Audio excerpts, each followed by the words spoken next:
Welcome to the chapter 8, why multitasking can kill your task. So lots of people think that doing multitasking can save your time, can make the more task done. Like moreover, they don't know that they are killing their task. So they might be saving their time by doing multitasking. The things which should be done in the one or 2 days, they are doing in the short time. So they are doing it, but they're not making it a productive. They're not bringing the good results. They're not putting their total willpower in the work. So what multitasking can make you is, I gave you one example in the previous videos. Like while driving a car, if we get a phone or if we get a message, if we see the mobile, what happens? We are losing the concentration on the road and we meet with the accident, right? This is where multitasking can kill lots of things, can disturb lots of things. So when you are taking some particular task, you be focused on that. So this is where to be productive in the life, by doing a single task, what happens? You are putting your total willpower there, you are putting your total concentration there, you are putting your total attention in that particular task, and you are building your own discipline. You are leading towards the success. This is where, according to the research of Microsoft, they say that the human being is having only 8 seconds of attention span. In recent times, they said that 8 seconds of attention span. So what is attention? You're going to learn in the further chapters. But see, if a person is doing some task, he's having only 8% of attention span. Again, he has to recollect it. Again, he has to rebuild it. This is where, and according to the research, they say that what are the tasks you are doing, which are the tasks you are doing, on an average, you will be concentrating only 23 minutes 15 seconds for an average task per hour. In an hour of 60 minutes, on an average, your concentration on that particular task will be 23 minutes 15 seconds. After that, again you have to reconcentrate it, again you have to rebuild it. This is where you are going to learn. These are all the things they have done with the research. So let's go with one example. You are taking two tasks, two works, and which you are going to complete it within the 2 hours, right? Two tasks you are taking and you are doing it together, and multitasking and doing together, and you are completing in 2 hours. So suppose you divide it. This is multitasking. Doing the two tasks together and completing in 2 hours is multitasking. You kill the multitasking. You divide it, right? Suppose you are dividing the work, doing the first task and doing the second task, which can save your time, right? If the first task can be finished in half an hour, second task can be finished in another half an hour, because you are putting your total concentration of that half an hour to the particular task. You are not thinking about the second task. You are putting your 100% on the task 1, and later on completing task 1, you are putting a complete concentration on the task 2. This is where you are making a multitasking process to the like patterns process, and dividing it frame wise, and you are doing it, completing it with your 100% productivity, 100% concentration. This is where you can kill the negative things. You can divide the negative things, and you can make multitasking into the single task and be productive.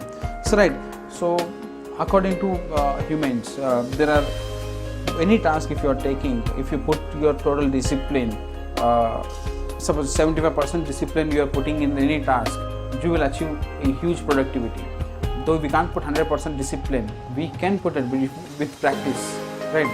So while what is discipline actually?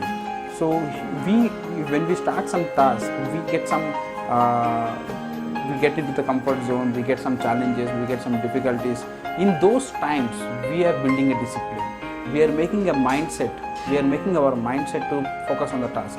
We are making our mindset to concentrate on that particular task. So this is where the discipline level, if you are putting at least 75% of discipline level, you can build it. So this is where you can use some of the techniques like 80/20 principle. You can use time management. With this you can build your time management. With this you can build your willpower. This is where the discipline comes. So one more way of maintaining our discipline level or increasing our discipline level is persistence. What is persistence? We get tired after doing some task and we start losing the grip, or we start losing the consistency. In those times, what you have to do, you should never give up. After completing some task, after completing some works, you feel satisfied, and you feel satisfied, or you feel yes, my work is done, there is no need to do more work. So in those times you have to keep the persistence. Or sometimes whenever you start some task, you feel like giving up. So in those times you have to use the persistence. What is persistence? Whenever you face the challenges, whenever you face the difficulties, you are making your mindset in such a way that no, you have to go further, you have to do more, you have to work more. With this mindset, what happens? The things which you are delaying, the things which you are making it as a postpone, you make those things into the action. With those action, ultimately you reach your goal, you reach your destination. This is what every thing, every lesson, every chapter, whatever things you are learning, this leads to a productive outcome of your activities, or a productive outcome of your actions, your thoughts, your thinking process, your mindset. Everything changes with the action. So this is where you have to use it a single task at a single time. Don't do the multitasking. Don't feel like, you may feel by doing multitasking you can achieve 2 or more tasks together, but it takes lots of time. With lots of time you lose your energy, you lose your willpower, you lose your concentration, you mismanage your time management, your total schedule will be disturbed, your planning will be disturbed, right? This all will be getting disturbed. To avoid this, you have to do a single task at a time. No need to worry to take that second task after completing the first task. No need to worry if you are having 10 tasks, 10 works. Use that 80/20 principle. Which are the 20% most important works? You start doing it in the 20%, which is the most one task I have to do it right now to get results. This is the way how we do our work. This is the way how we lead our work. This is the way how we lead our life. So this is what all you have learned in the chapter 8. From chapter 1 to chapter 8, it's totally about changing your mindset, managing your time, changing every thought process, making procrastination into your favor. So this all planning, these all techniques is very important in our life, to think each and every day, to put into action each and every day. So after this course, after some days, you may not use these techniques, but I can make you assure that if you use these techniques, you will make your path clear, you will make your mind clear, you will make your directions clear, you will make your planning clear, you will make each and everything crystal clear. You know what you want to achieve, you know what you want to do, you know what you want. When you know what you want, you get it. This is what everything matters. So let's go to the chapter 8, chapter